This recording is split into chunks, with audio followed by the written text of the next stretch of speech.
Uniclac.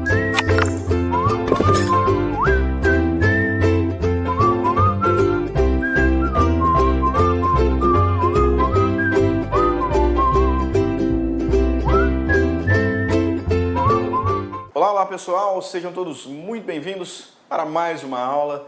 Aqui quem fala é o professor Stanley Costa, professor de Direito Civil, Processo Civil, aqui da LAC Concursos. E na aula de hoje nós vamos dar sequência à nossa jornada sobre o novo Código de Processo Civil.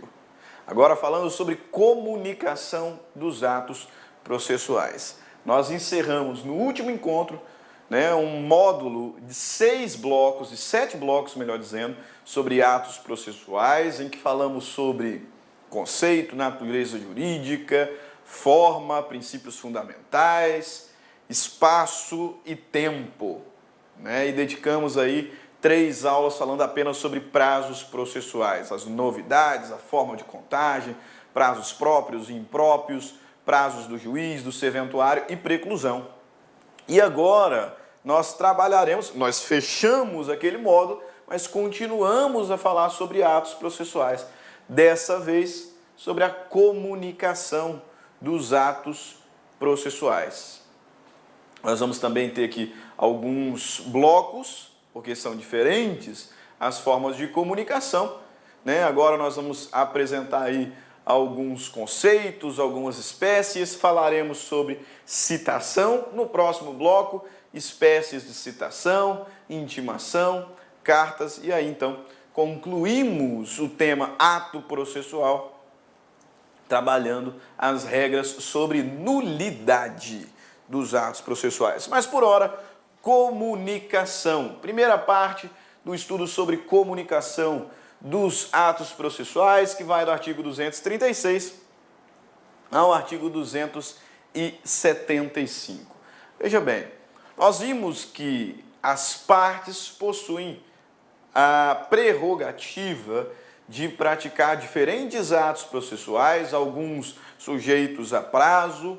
Da mesma forma, o juiz também pratica diversos atos processuais, 3 pronunciamentos específicos, despacho, sentença, decisão interlocutória, também o escrivão, os outros serventuários praticam atos processuais. Agora, especificamente falando sobre as partes, embora também, se possível, que isso aconteça referente a juízos, etc., mas, a priori, especificamente sobre as partes só estão obrigadas ao cumprimento de algum ato processual depois de devidamente cientificado. Bem, a parte ela tem faculdades, ônus e deveres. Em todas as situações, especificamente faculdade e ônus, o cumprimento do ato processual está sujeito à comunicação. Especificamente pegando o gancho ali sobre o estudo dos prazos, que nós vimos, contagem de prazo, etc. Os prazos só começam a ser contados a partir do momento em que a parte é devidamente comunicada do ato processual que tem a faculdade ou o ônus de realizar. Então, sempre que falamos sobre atos processuais, é importante observar que o cumprimento dos atos processuais depende de sua prévia comunicação ao destinatário. Isso fica até evidente com o artigo 236, quando o legislador diz: os atos processuais serão cumpridos por ordem judicial. Então, quando essa ordem judicial for devidamente cientificada, aí eu começo a pensar no ônus ou na faculdade da parte cumprir o ato processual sob pena de preclusão. Você lembra lá quando falávamos sobre a contagem do prazo processual, especificamente artigo 231, em que nós identificamos o começo do prazo processual, que deve ser excluído na sua contagem? Você se lembra? Uma das novidades do CPC quanto à contagem do prazo é que nós computaremos apenas os dias úteis. Só que outra regra importante é que na contagem deste prazo exclui-se o dia do começo. Você se lembra disso? Pois bem, você se lembra que o dia do começo do prazo processual vai variar? Então, o legislador nos traz lá no artigo 231 um rol significativo que nós separamos numa tabela falando sobre o começo do prazo processual. Pois bem, o começo do prazo processual varia a depender da forma como a parte foi comunicada. Porque, efetivamente, os efeitos do descumprimento, eu só falo em preclusão, em ônus do descumprimento de determinado ato processual, quando a parte foi devidamente cientificada, quando a parte foi devidamente comunicada. Daí a importância do estudo que iniciamos agora, comunicação dos atos processuais, estudo previsto entre os artigos 236 e 275 do novo CPC. E já nessa introdução, quero destacar, isso vai ficar bem claro, especialmente nos próximos blocos, que existem diferentes formas de comunicação. É isso. Existem diversas espécies de comunicação. E essas espécies de comunicação, elas estão arranjadas, elas estão organizadas dentro de duas sobre-espécies, né? De duas modalidades, de dois grupos. Existem diferentes formas de comunicação dos atos processuais, diferentes formas. E esses atos estão organizados em dois grandes grupos. Quais são esses grupos? Comunicação do juízo com a parte e comunicação entre juízos. Existem diferentes formas de comunicação dos atos processuais. E essas formas estão organizadas em dois grandes grupos, né? As formas de comunicação dos atos processuais do juízo com as partes. Então, as formas de comunicação do juízo com as partes, mas também a comunicação entre juízos. Dois grandes grupos, portanto. Cada grupo desses nós temos algumas formas de comunicação. Vejamos aqui, introdutoriamente, alguns exemplos. Quando falamos em comunicação entre o juízo e as partes, ou entre juízo e terceiros, então, duas formas nós temos. Quais sejam? Citação e intimação. Ok? Quando falamos sobre a comunicação do juízo com as partes, do juízo com um terceiro, do juízo com um auxiliar da justiça, por exemplo, um perito, duas são as formas de comunicação existentes: citação e intimação. Alguns ainda identificam uma terceira forma, que seria a notificação. Só que ela é raríssima no processo civil. Basicamente, nós temos duas formas de comunicação do juízo com as partes ou do juízo com terceiros. Quais sejam? Citação e intimação. Agora, os juízos também comunicam entre si. O juízo nacional com um outro juízo nacional, o juízo nacional com um juízo internacional, o juízo superior com o inferior e o juízo efetivamente jurisdicional com o juízo arbitral. Se o juízo se comunica com as partes por meio da citação e da intimação, o juízo também se comunica com outros juízos nacionais, né, de outros territórios, inferior com superior, superior com inferior, mas também do juízo brasileiro com o juízo estrangeiro e do juízo com o juízo arbitral.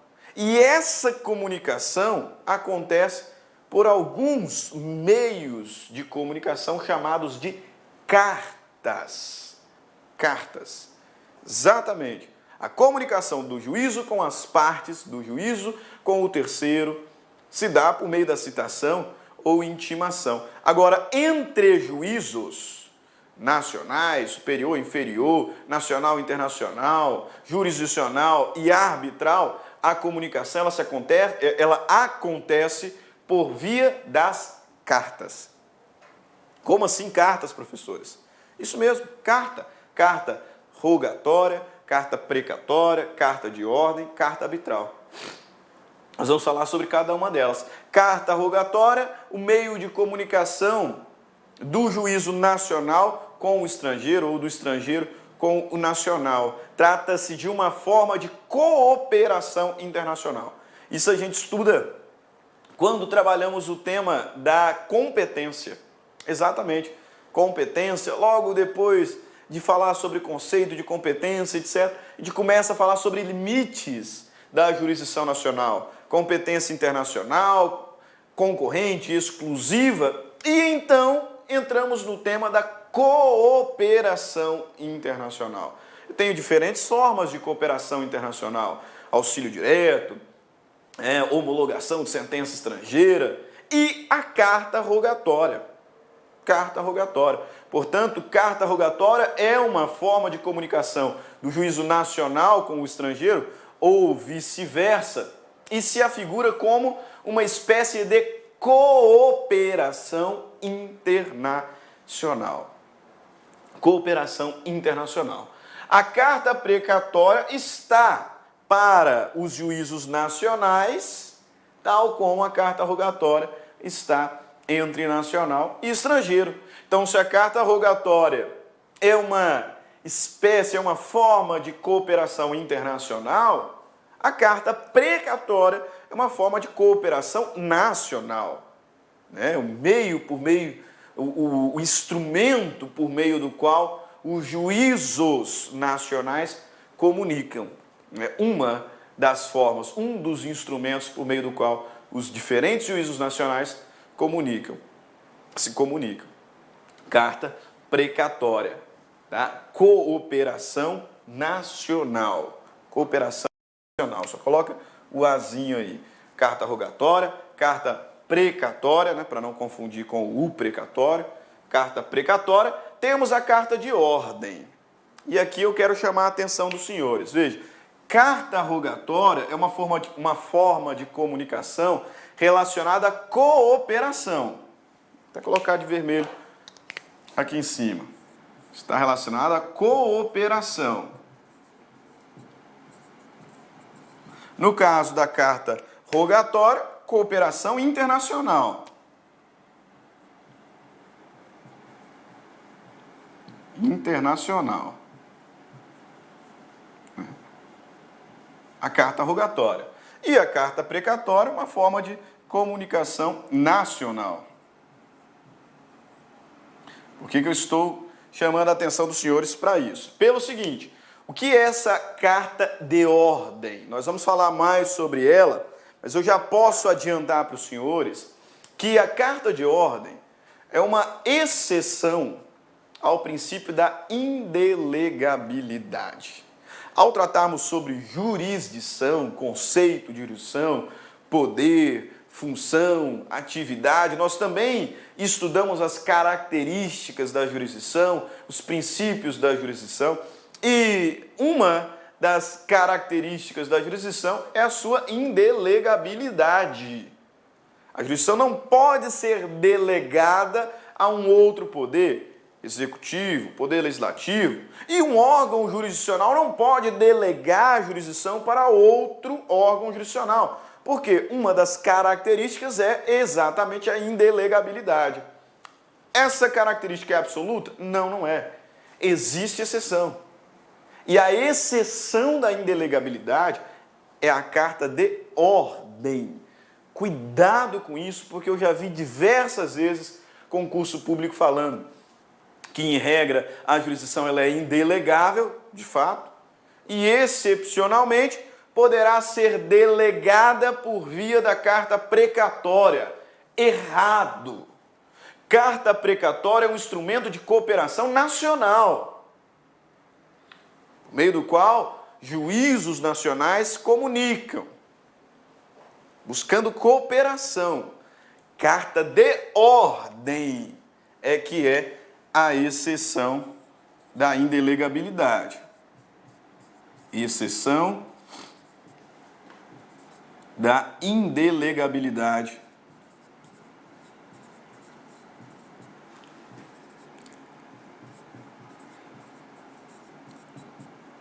A indelegabilidade da jurisdição. Beleza? Então, carta rogatória, cooperação internacional, carta precatória, cooperação nacional, carta de ordem, uma exceção à indelegabilidade. Nós vamos falar mais sobre ela. Mas, basicamente, aqui um exemplo.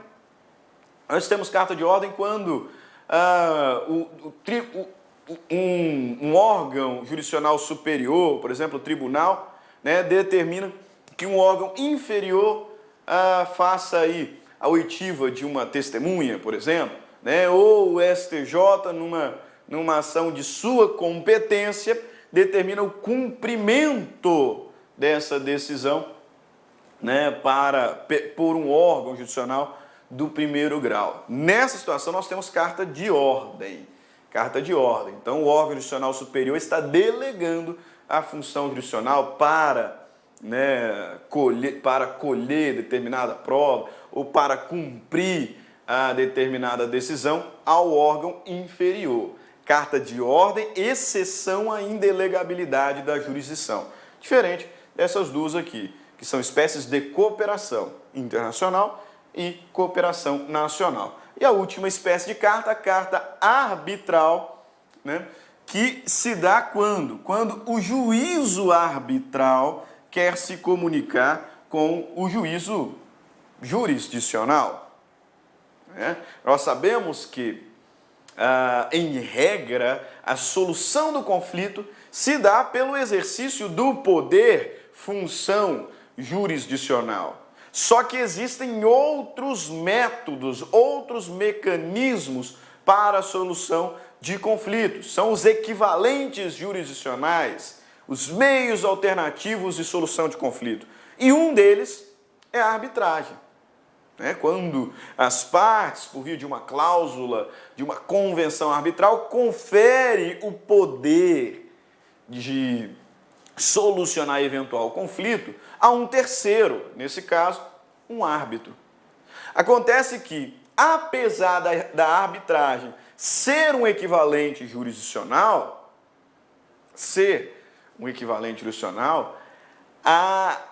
o árbitro ele não tem o poder para executar a sua decisão. Então, nesse caso, ele tem o poder de dizer o direito, no caso concreto, mas não tem o poder de impor. Diferente do órgão jurisdicional. Quando eu penso em jurisdição, poder, dever do Estado de dizer e impor coercitivamente o direito.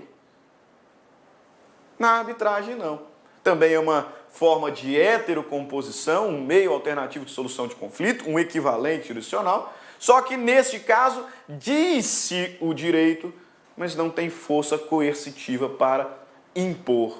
De modo que, se a parte sucumbente se recusar a cumprir a decisão, o árbitro terá que pedir auxílio do poder jurisdicional para o cumprimento. E esse pedido acontece por via da carta arbitral. Então, por meio da carta arbitral, o árbitro solicita que o Poder Judiciário faça cumprir, execute a decisão por ele, árbitro, tomada. Carta arbitral. Então, veja, nós temos diferentes formas de comunicação, lição aqui interessantíssima e de extremo relevo do Humberto Teodoro. Veja lá, Humberto Teodoro Júnior, o sistema de comunicação dos atos processuais põe os interessados a parte de tudo que ocorre no processo e os convoca a praticar nos prazos devidos os atos que lhe competem. Nós temos diversas formas de comunicação de atos processuais devidamente organizadas em dois grandes grupos. Comunicação entre juízos, cartas rogatória, precatória, de ordem arbitral, comunicação entre juízo e parte, ou terceiros, ou auxiliares da justiça, citação e intimação. E nós começamos o nosso estudo específico, após essa introdução, falando sobre a citação. Portanto, primeira forma de comunicação do juízo com as partes. Citação. E aqui nós precisamos realmente entender o que é citação, né? Entender aqui algumas regras gerais para então passarmos às espécies de citação, que veremos no próximo bloco, onde também falaremos sobre intimação. Beleza? Então vamos lá. Citação. Primeiro, o que é, uma citação? O que é citação? Muito cuidado com esse conceito, porque o próprio Código de Processo Civil de 70 e o Código Civil de 73, Código de Processo Civil de 73, ele tinha um conceito equivocado. O antigo CPC, durante muito tempo, teve um conceito errado de citação, pacificamente errado. Então, muito cuidado, tá, com os conceitos que a gente encontra aí sobre o ato da citação. O que é citação? Citação, meus caros, é o ato por meio do qual o juiz cientifica, o juiz comunica o réu ou o executado ou ainda o interessado sobre a existência de um processo e o convoca a fazer parte dele. Então, quando eu falo em citação, observe, citação é um ato processual por meio do qual o juiz cientifica, por meio do qual o juiz comunica o polo passivo, réu, executado, interessado, acerca da existência de uma relação processual e o convoca a fazer parte dela. Você se lembra que quando falamos sobre sujeitos processuais, nós vimos a existência de sujeitos parciais, sujeitos imparciais, só que na parte introdutória identificamos que basicamente a relação processual ela é triangular. Isso é evidente que existem vários outros sujeitos, nós podemos dizer coadjuvantes, mas fundamentalmente a relação processual se desenvolve entre três sujeitos, quais sejam juiz, autor e réu. Juiz, autor e réu. Pois bem, nessa visão triangular da relação processual, a citação é o ato que fechará esse triângulo. Porque até a citação nós temos apenas autor e juiz. Autor e juiz. Basicamente a relação processual é triangular. Três são os sujeitos principais, os atores principais da relação processual: juiz, autor e réu. Só que até a citação nós temos apenas autor e juiz. Por isso que a citação é o que concluirá, é o que fechará essa relação processual fundamental e triangular. E também aqui nós teremos a chamada estabilização da demanda. A demanda será, então, estabilizada. Estabilizada por quê? Porque eu fecho aqui a relação processual fundamental. Ok? Mas notem, citação é o ato por meio do qual o juiz comunica, o juiz cientifica o réu, executado ou interessado sobre a existência de uma demanda e o convoca para integrar a relação processual. O que o antigo CPC dizia e disse por muito tempo, apesar de já há algum tempo nós discutirmos e aceitarmos que o conceito era equivocado. O CPC dizia, o antigo CPC dizia que o réu ele era citado para apresentar defesa. E não é verdade. A citação era considerada como o ato processual que convocava o réu para apresentar defesa. E não é verdade, não é correto.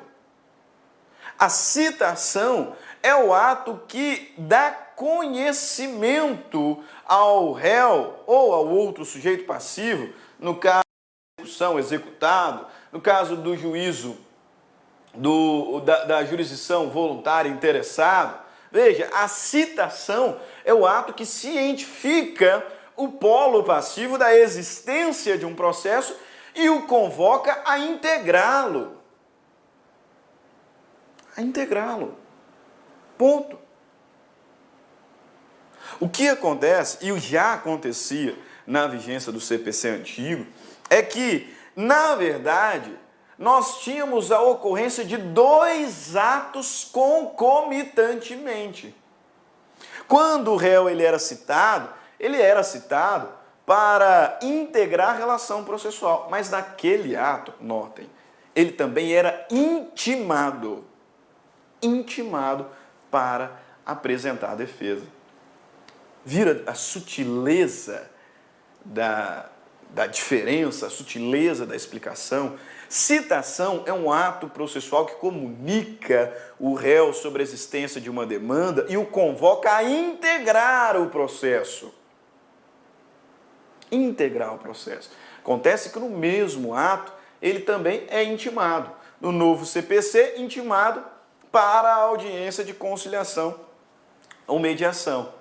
E se não couber mediação ou conciliação, será intimado para apresentar a defesa. Será intimado para contestar. Só que ele será intimado para isso. Outra forma de comunicação. Porque a citação é o ato processual que comunica o réu na jurisdição contenciosa, né? Processo de conhecimento, ou executado no processo de execução, ou interessado na jurisdição voluntária, sobre a existência de uma demanda e o convoca para integrar a relação processual. Chama ainda a atenção que no antigo CPC, o réu era citado para integrar a relação processual e concomitantemente intimado para comparecer para apresentar a defesa. Agora, no novo CPC, ele é concomitantemente intimado para a audiência de conciliação e mediação. E apenas nas situações em que não couber a conciliação, é que ele será então intimado para apresentar defesa. Olha que rico o texto do artigo 238 do novo Código de Processo Civil. A citação é o ato pelo qual são convocados o réu, processo de conhecimento, jurisdição contenciosa, o executado, processo de execução, cumprimento de sentença, ou o interessado, jurisdição voluntária, para integrar a relação processual. Citação é o ato que convoca o polo passivo para integrar a relação processual, fechando assim o triângulo, estabilizando assim a demanda. Ok? Então eu poderia dizer, professor, que a citação é um pressuposto de existência do processo, considerando que a relação processual ela é desenvolvida entre três sujeitos principais, juiz, autor, réu. Posso então afirmar que a citação é um pressuposto de existência, assim como a demanda, né, que surge por meio da petição inicial é um pressuposto de existência, que o órgão dotado de jurisdição é um pressuposto de existência, que a capacidade de ser parte, não a capacidade processual de estar em juízo, mas a capacidade de ser parte é um pressuposto de existência. Eu também posso dizer que a citação é um pressuposto de existência da relação processual? Posso dizer? Não posso. Tá? Apesar de ainda existirem poucos doutrinadores que reconhecem a citação como pressuposto de existência, majoritariamente e muito majoritariamente, inclusive com base em alguns concursos públicos, a citação é um pressuposto de validade. Validade. Espera lá, professor. Se a relação processual se desenvolve entre três sujeitos e esse triângulo só é fechado com a citação do réu, me parece que a citação deveria ser pressuposto de existência. Não é. Não é. Não é porque mesmo antes da convocação do réu, já existe processo. Entre dois sujeitos, é verdade. Falta o ingresso do terceiro, mas já existe processo. Tanto já existe processo que antes mesmo da citação do réu, esse processo já existente pode terminar. Notaram? Pressuposto de existência é aquilo que é indispensável para que o processo exista. O processo já existe antes da citação do réu. Entre juiz e autor, mas já existe.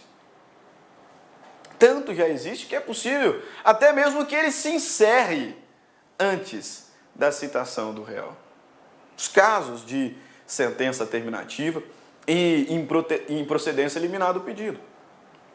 O réu nem sequer foi citado. Então, cuidado, embora ainda exista alguns poucos doutrinadores que queiram defender a tese de que a citação é um pressuposto de existência, data máxima vênia, e o que eu faço fundamentado na maioria e na melhor doutrina pátria. A citação é um pressuposto processual de validade. Tá?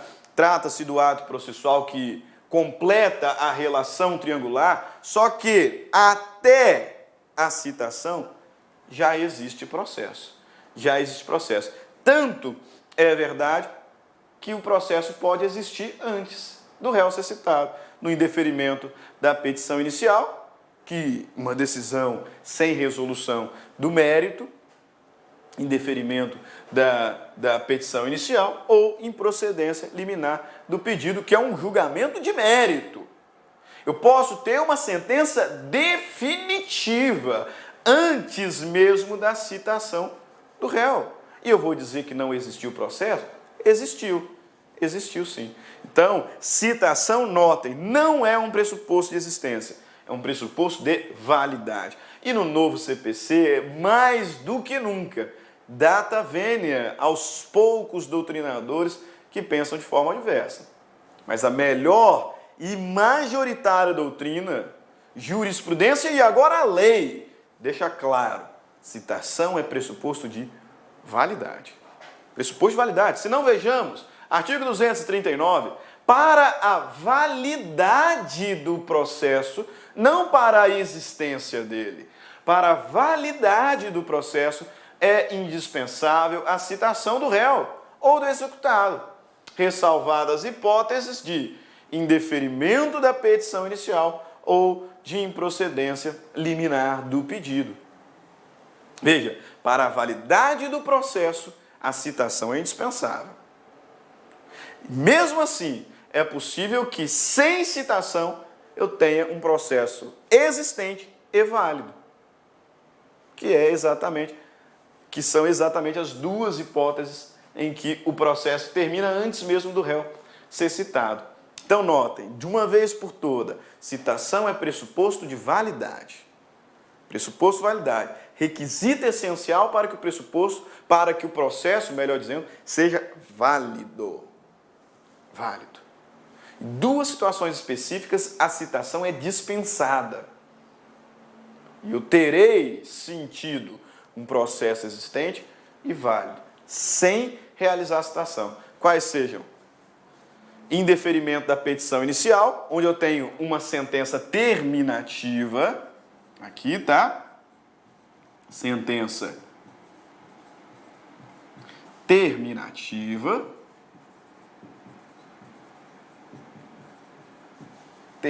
O que significa isso, professor? Uma sentença sem mérito.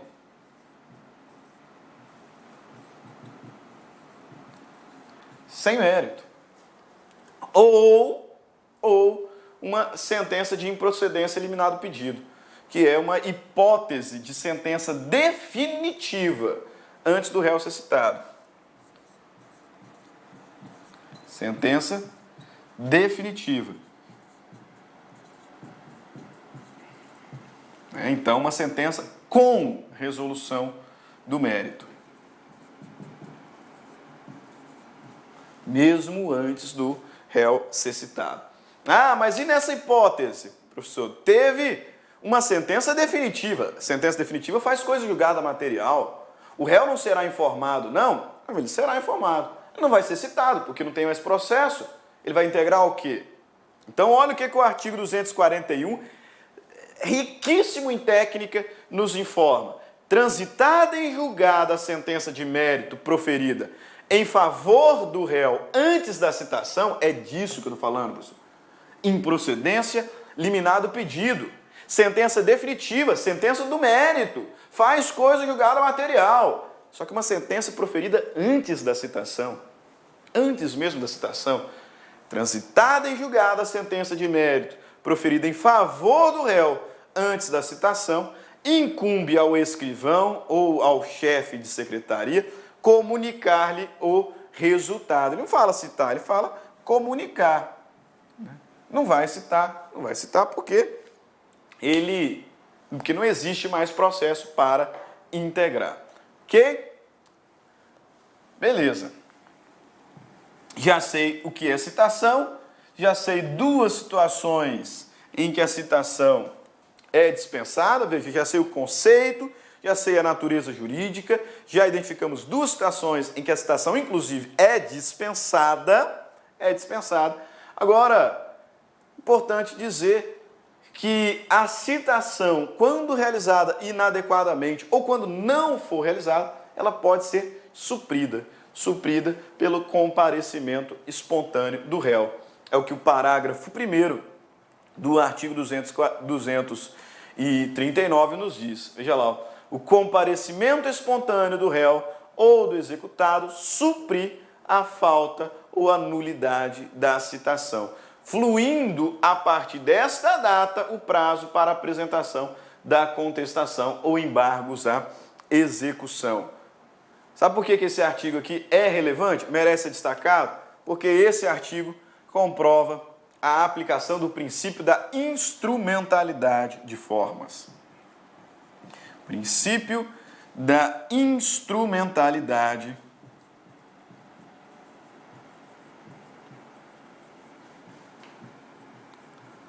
de formas. Porque, veja, a citação é um ato formal, a citação é um ato solene, já vou falar disso. Então, em exceção à regra da informalidade, ela deve preencher alguns requisitos, só que se nós tivermos o comparecimento espontâneo do réu, a sua finalidade essencial foi alcançada. Então, se não teve citação, ou se há que se falar em nulidade da citação, o réu compareceu espontaneamente, princípio da instrumentalidade de forma. Ele foi notificado, ele vai integrar agora o processo e terá a oportunidade para contestar a partir deste momento, com prazo fluindo a partir desse momento. Sobre a solenidade, destaquei aqui, a citação é um ato solene.